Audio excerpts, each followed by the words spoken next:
get outdoors. KTAR News on 92.3 FM and KTAR.com.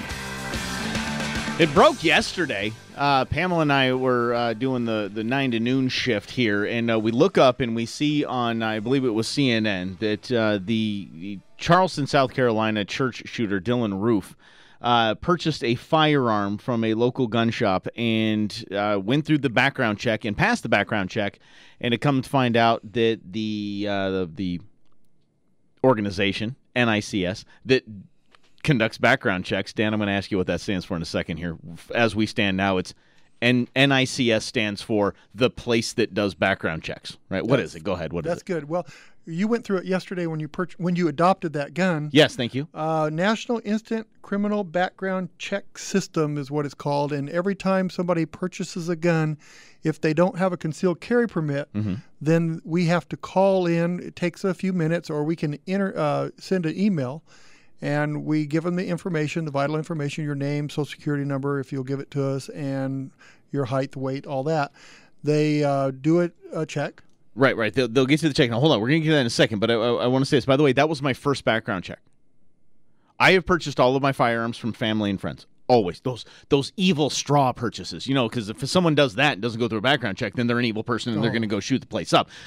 I haven't done that yet. So here's the deal. I never have done a background check. I was sweating bullets. Could you imagine? I have an outdoor show. And could you imagine if I got turned down? I just wouldn't have shown up. I was so dang nervous, so I filled the thing out. And it was all good. It was all good. Anyway, going back to this, Daniel Roof. Daniel Roof is the idiot, the moron, the mentally. He's an idiot. He should be sent to execution immediately, but we have this silly thing called due process. Anyway, Dylan Roof should not have been able to purchase a firearm. He went through the check, and now, Dan, I'm going to hand it back to you. What happens when it all comes back? There's 3 options, right? What are those options? It's a proceed, which we transfer the gun. That means go ahead. They can buy a firearm, America. Right. Right. Delayed means that we have to hold the gun for 3 business days, give them time to gather more information, or denied. Denied means we cannot transfer the gun, no way, no how. Okay, now the delayed thing, okay, it's delayed? What is it? Yes, it's called a delayed. Delay, okay. So that could have been me, and one of the things that I was really worried about, because I have a very common name. Michael Russell's a very common name. There's several Michael Russells here in the Valley. So I thought, okay, that is one of the reasons they might delay, because names might show up in the same places or something and say, hey, something's a little off here, just hang tight. Guy might not be shady, probably isn't shady, but we just want to make sure we're doing the steps right. That's the intent of the delay, correct? Yes, it is. Okay, in most cases. Right. Come to find out, Dylan Roof was delay, right? Right. That was a delay. So there is a 3-day period where they've got to check things out over there at NICS, right? Right. So they delayed, and then after those 3 days, let's say NICS does not even get back to you as a firearms dealer. NICS does not get back to you. What do you do then? Do you just say, well, we're not going to sell them a gun? What do you do? After 3 business days, the owner of the store has the opportunity to either not sell the gun or transfer the gun. So basically, it's a green light. Do as you may. They can't stop the sale of the gun if they don't give us a reason. But a shop like ours, we normally call, get a verification. Do you know anything yet? If they don't, we try to wait 5 or 6 business days. We pull it a little farther. And I mean, I have people that buy guns from me once a month that get denied every time, or delayed every time. There you go. Yes. So they get delayed, and so now we're just automatically after the 3rd day we just give them the gun. Yeah. Because they get cleared eventually. They've been cleared, yeah. Right. Okay. One of my guys that used to work for me was delayed every time. He had a federal firearms license before. Okay. So you can get a concealed carry permit and not have to go through the next check. Sure. If you get a concealed carry in your state, you don't have to do the background check. But I think a delay isn't a bad thing. No. Delay means nothing is wrong right there. Right. There might be something wrong, but they say, hey, we just need to look into it because there are some lines that are intersecting that we just have to clear up and make sure that it's not intersecting in a bad way with anything else. Correct? Correct. Okay. So that's exactly what happened here. But he had this Dylan Roof idiot. He had a prior charge. He had a drug charge on a prior arrest, yes, which would have said, right, you can't buy a gun. They missed it. They missed it. Very strange that they admit it, but they missed it. Okay, so let's talk about they. Let's talk about the NICS system. They. You as a proprietor of a store that sells firearms, you are a licensed dealer to sell firearms, you know this system well. Right. What happens, and it's a government system, so let's be honest, not the most efficiently run thing in the world. Are there times where this is down? Yes, there are times it's down, and that really is disruptive to our business because when it goes down, we cannot sell a gun unless you have a concealed carry permit. Oh, geez. But one other thing about this, when we call a gun in, they can give us an instant yes, no, or proceed, delay, denied. But sometimes they'll give us another investigator. That investigator, when they get a flag that something could be wrong, maybe it's duplicate names, whatever, then they'll go to another investigator that goes deeper into it while we wait and checks things a little closer. If he can't make a decision, then that's when it becomes a delayed. But several times we've had it go from one assistant to another because of they need to check it further. Okay. So, but that's how it works, and it's a good system. We do get a lot of denies. Sure, we do. I can imagine you do. And you'd think this guy looks like a great guy. He's going to be okay, right? And he gets denied. There's times when Dylan Roof didn't look like a good guy. I mean, I know hindsight's 20/20, but this guy looks all kind of shady. And we've had people we've turned down because they're either nervous or they just don't seem to be knowing what they're doing. Right. And that's another thing we can do is just deny the sale. Yeah, just say this guy's just fidgety, sweaty, weird. Back I was another sweating day. just because I have a lot vested in the outdoors in the firearms world, so I wanted to make sure this thing is good. But I got the green light. I wasn't even delayed. Check that out. If he'd have got denied, I might have been able to get a little blackmail money there. You know what I mean? Nice, thanks. I quite appreciate that. Let me ask you this: the reason why I asked you about it going down. So, what happens if there's a delay and then the system goes down?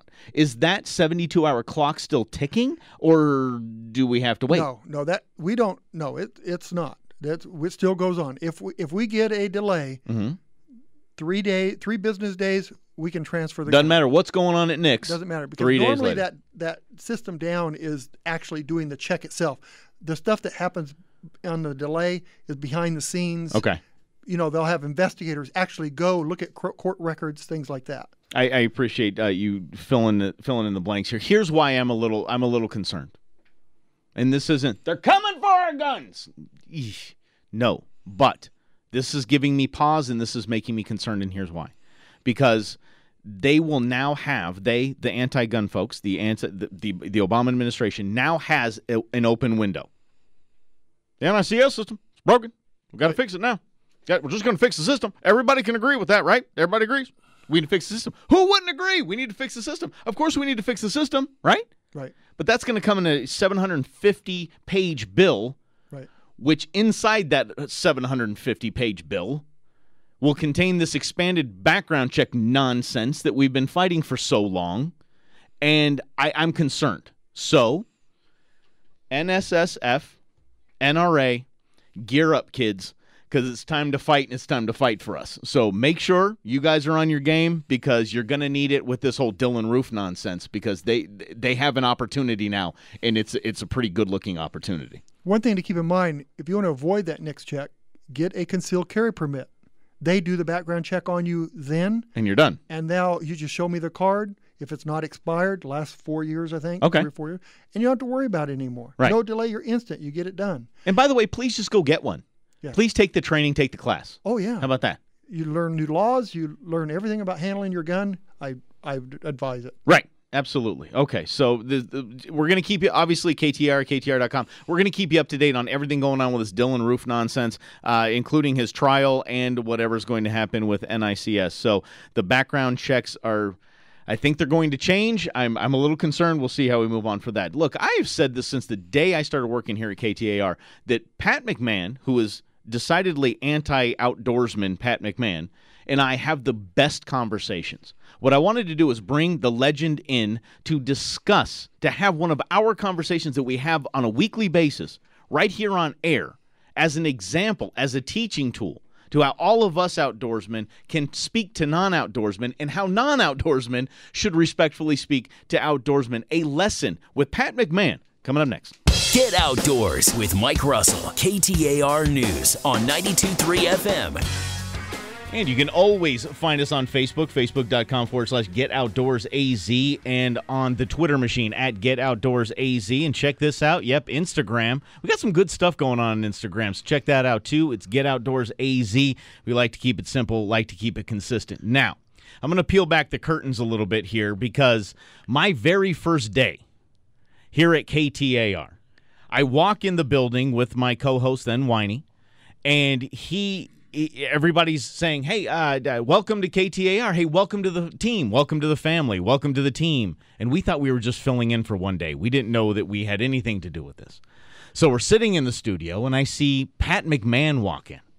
And I say, Whiny, I think that's Pat McMahon. If he walks in here and welcomes us to the team, I'm going to fall off my chair. And like he was on a string, he came directly to the studio door, opened it up, and said, hello. I am Pat and McMahon. And I about fell off the chair. The legend. And now that I have this outdoor show, Pat McMahon and I have had wonderful, wonderful conversations about guns, about hunting and fishing, and the outdoors in general. You know my stance on all of that. Here's Pat McMahon's stance. His idea of the outdoors is the patio seating at the Four Seasons. I was told that first day of yours that you were a big money guy from the East that was really, really free about tossing the cash around. They said, go in, say hello.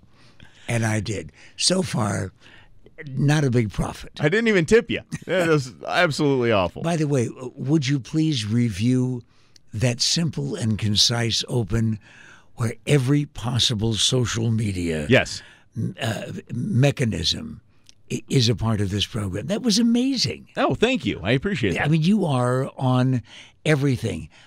Are you on the NRA Hall of Fame? Not the Hall of Fame, but yes, a member. Why? I signed up in the Boy Scouts, I think, the Cub Scouts. That's when I've been a lifetime member. But, I mean, is it because, do you notice how I'm beginning to ask I know what the you're doing. questions? I know what you're doing here. I see your Yoda-ness.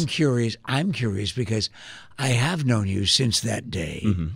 And I've known you as a broadcaster. I've known you as a businessman.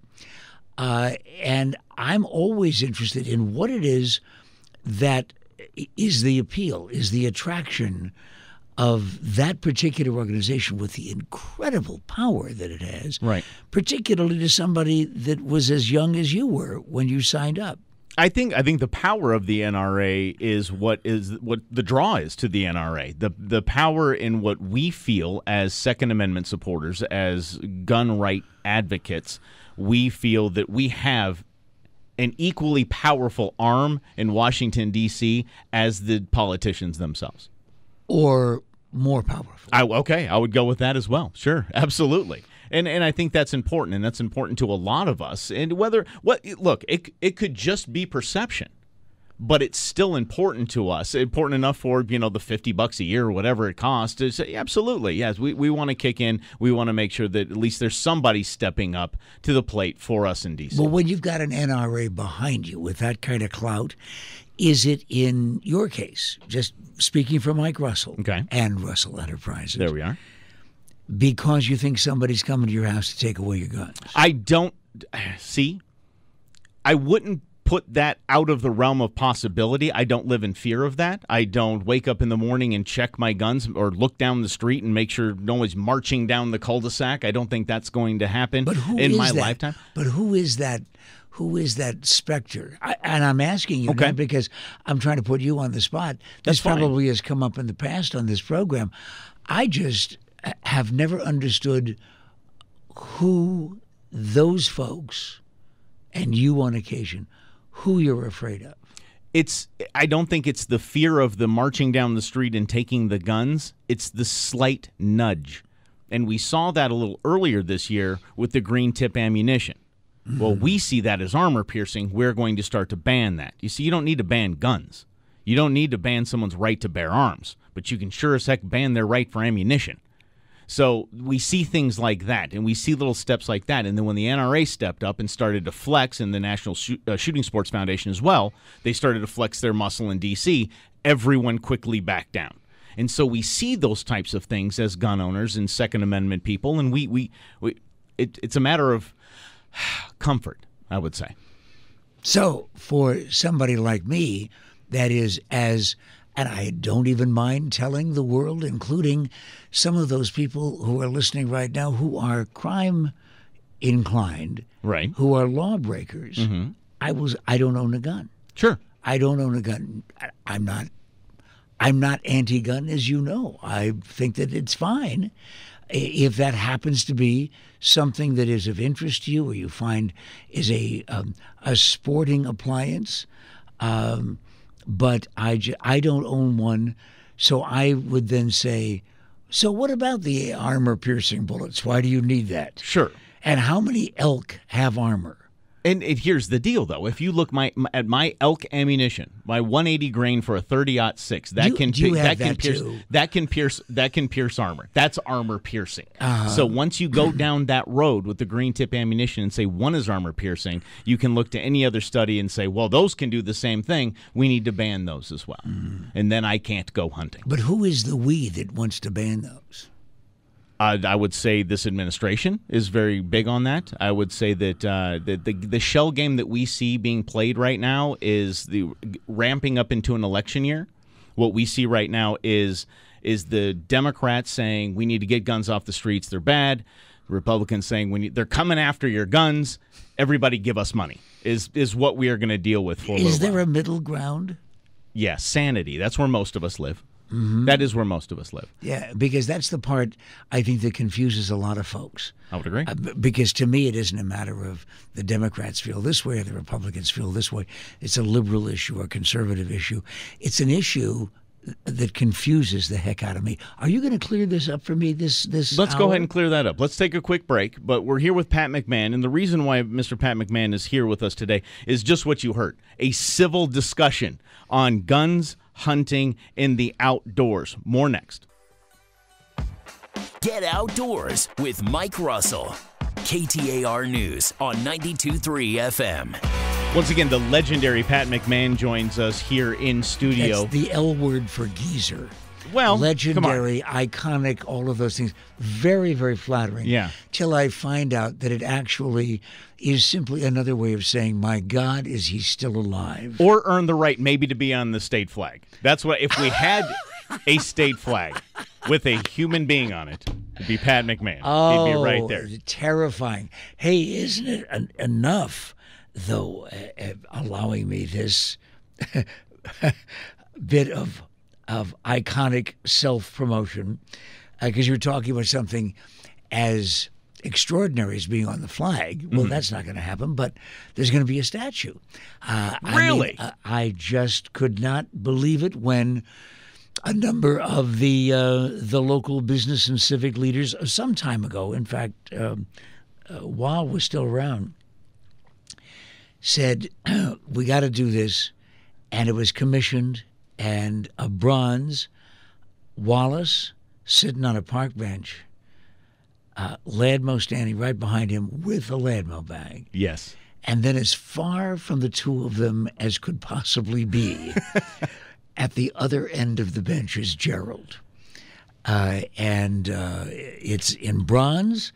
It will be dedicated and commissioned officially, unveiled, as it were, on the grounds of the Herberger Theater. Wow. Probably about April or so. And, deservedly so. Well, thank you. Wallace, when he found out about it being discussed a couple of years ago, said that this would be our gift to the pigeons of Maricopa County.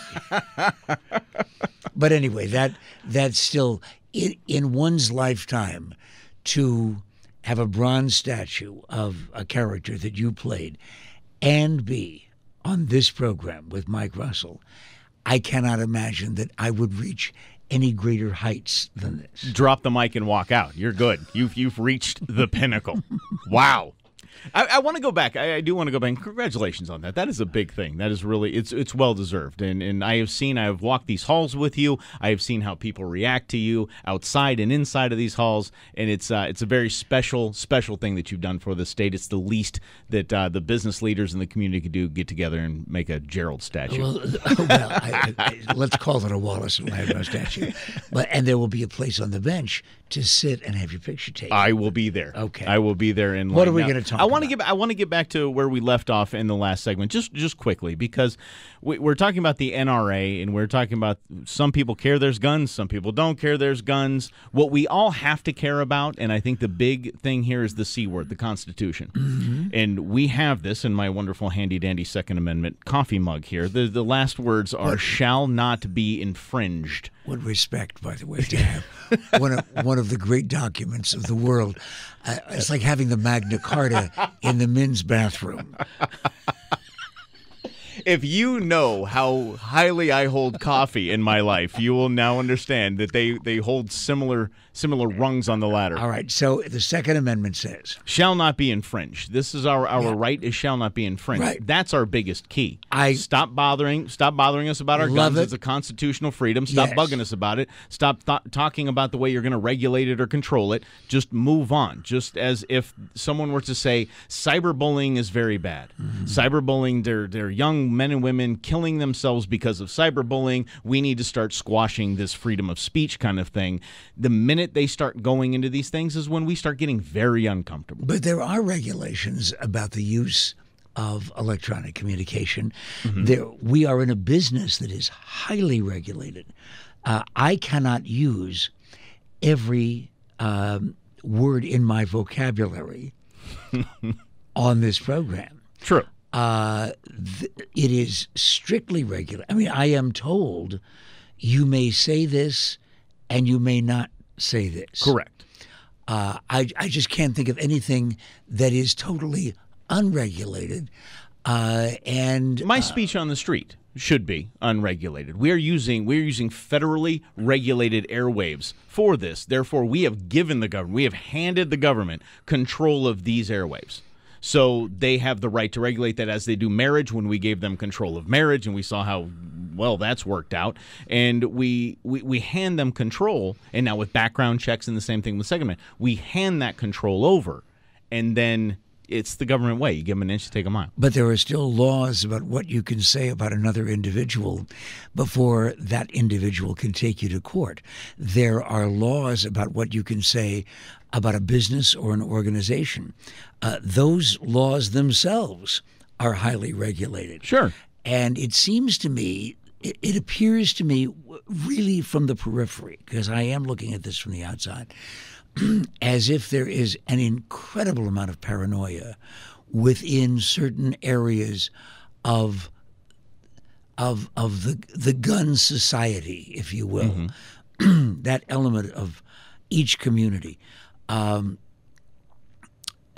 Perhaps some of it is justified, but it does seem as if there's an enormous reaction and counter-reaction. I would imagine, for example, with the fact that you and I on the air have to tragically report and discuss and share conversation with the audience about each tragedy involving a firearm. Okay.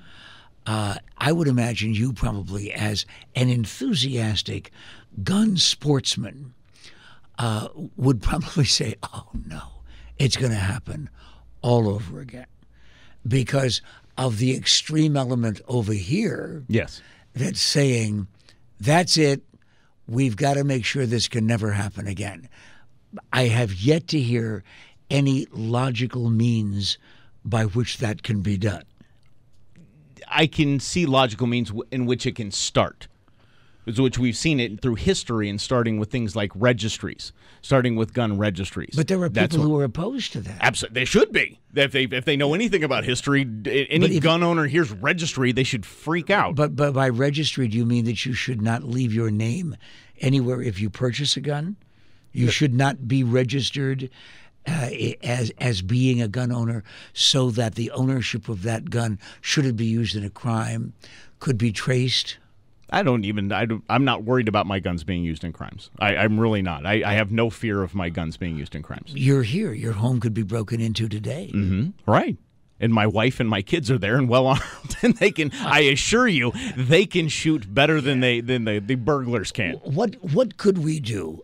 Because I'm not interested in a test here. Sure. Because you're not testing me either. We have these conversations all the time. Yes.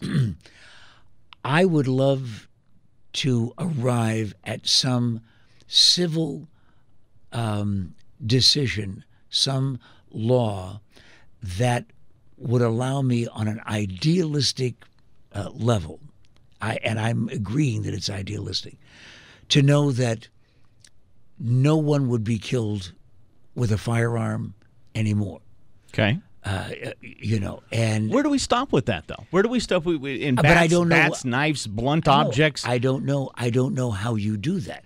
One of the things that probably you and I would agree with is that guns are, in the hands of a killer, more dangerous than any of those other weapons that you're talking about. Agreed. Right. And now you said in the hands of the killer, and that's where we have the disconnect, because my guns.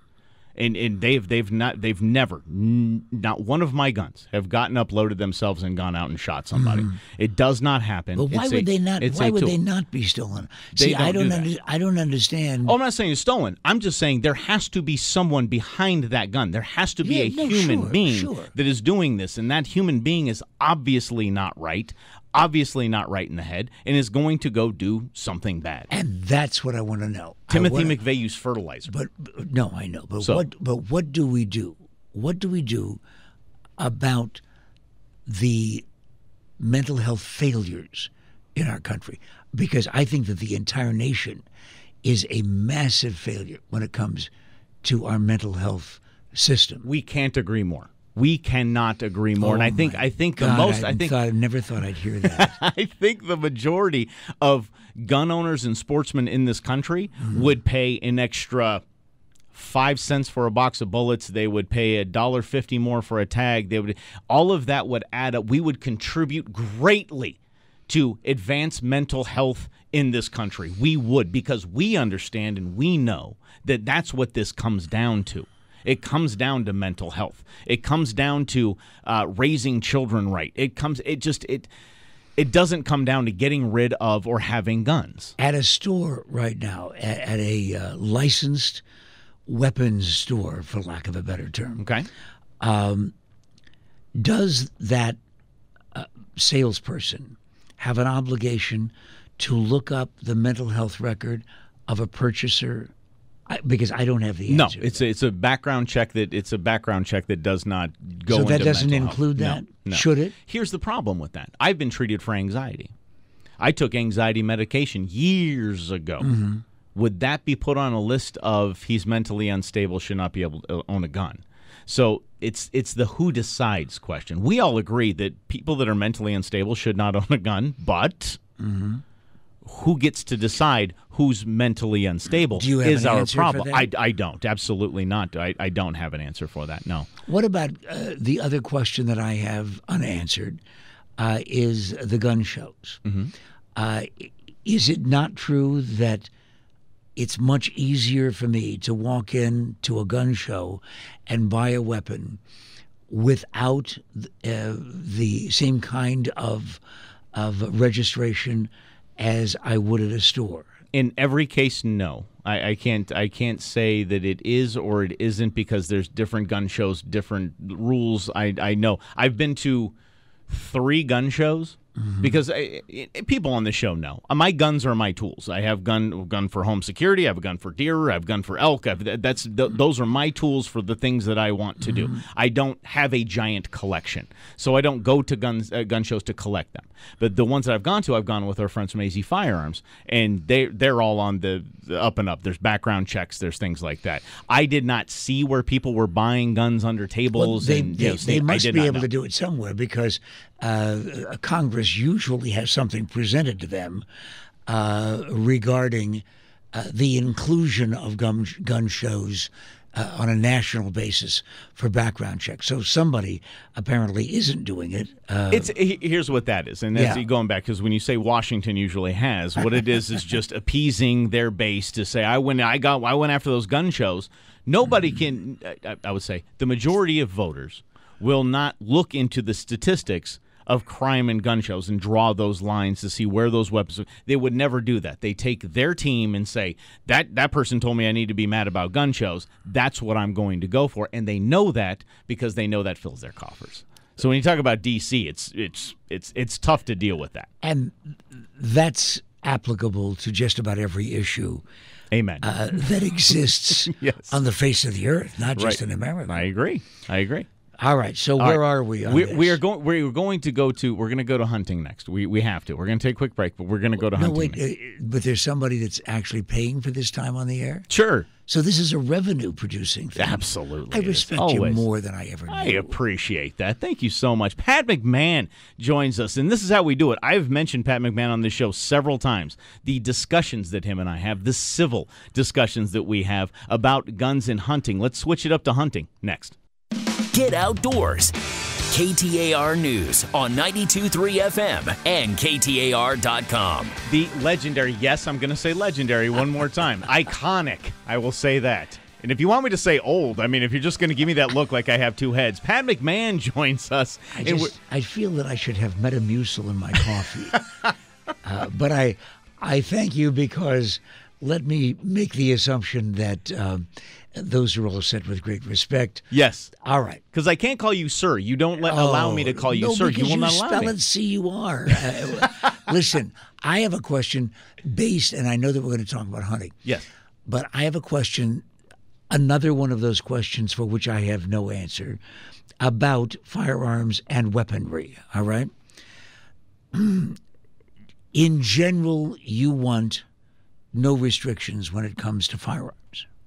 As little as possible. Okay. But those are simply just other kinds of weapons.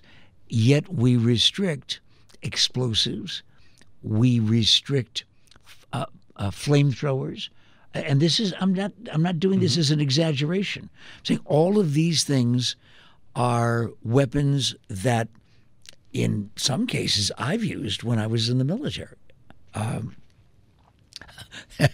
There are people right now who are saying, he was protecting us. Oh, no. And I was on our side. But there are, I don't think you would be allowed to have a mortar, even though it would be a sporting mechanism that might be fun to use. Okay. No, seriously. I'm with you. If you can see, right, a shack or a vehicle or something like that off at the other end of the field. Oh, good times. And you could... Don't threaten me with a good time. You could aim the mortar. Yes. Right. Seems like fun. But they said you can't do that. Right. I've never understood where that line is. Okay. Here's the line. I don't really know, because, like I said, when I'm shooting my guns, it's practice for that purpose of that exact tool. That is it.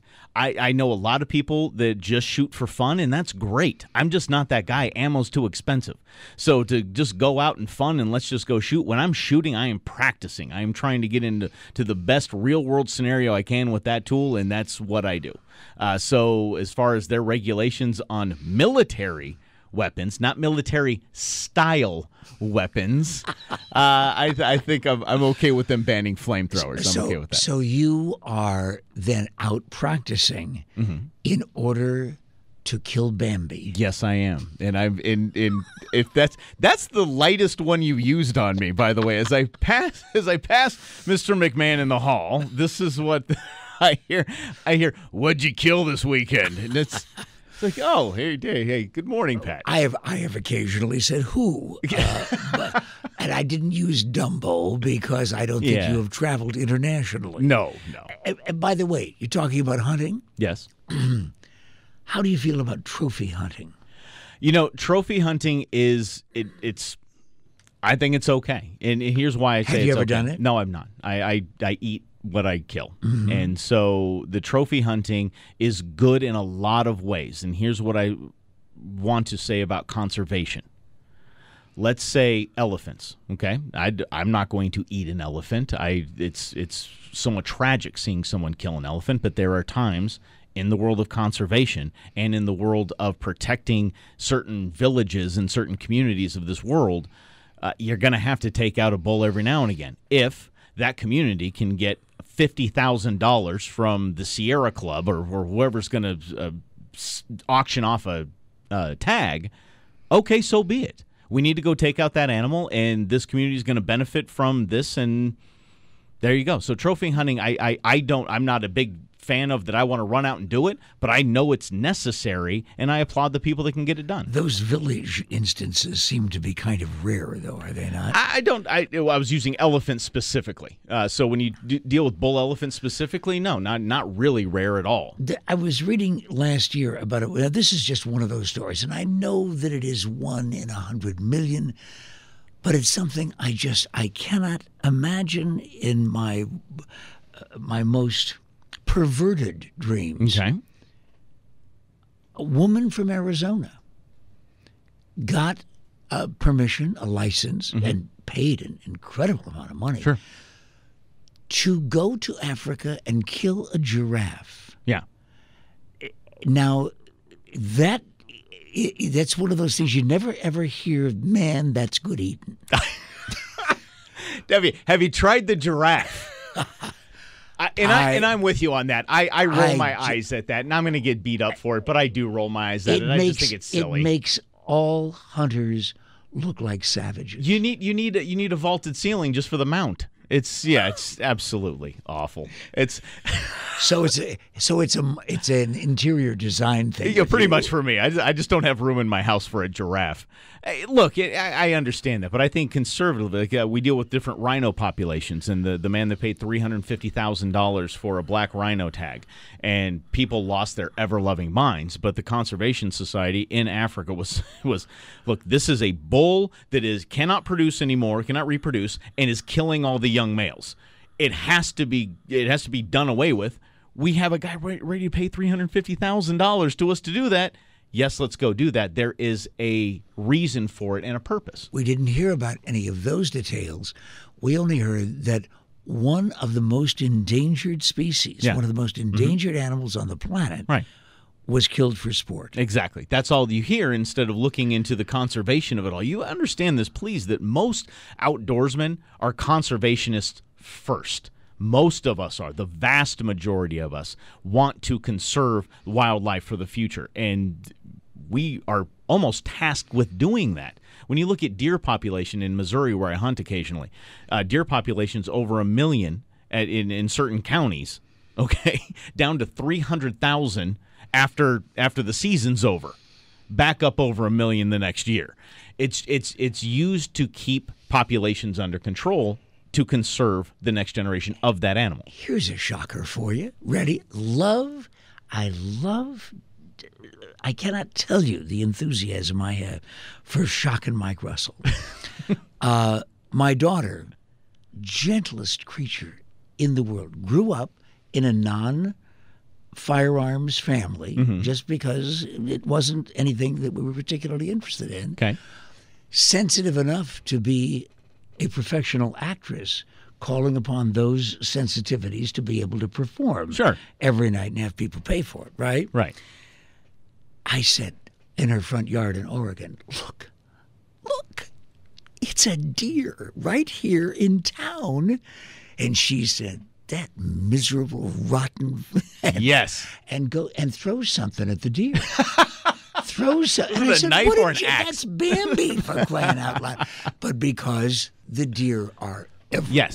Yes. Eating her garden. Right. And that's what we do as sportsmen, as outdoorsmen, as hunters. We thin populations. We are all about conservation, and we feel good about shooting what we eat. Well, then feel good about this, because you got me to say something on the air about my family. Your gun. family. My family firearm.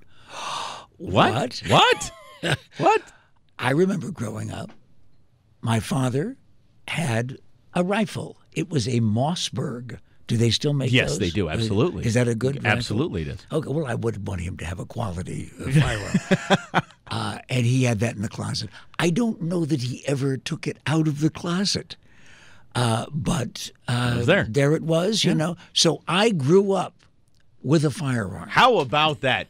Pat McMahon grew up with a firearm. Drop the mic, exit stage. We are great. Thank you so much for doing this. This is what we do all the time. This is just me peeling back the curtain and letting you see exactly how Pat McMahon and I communicate here at the station. And I've always been impressed and always loved our conversations because they're fun and they're calm, and we actually seek to learn from the other. And I think that's the way all of us should be in this world. You bet. Thank you, Michael. Thank you so much. All right. Hey, go ahead and text the word Expo to 411-923 to get your tickets to Arizona's Get Outdoors Expo.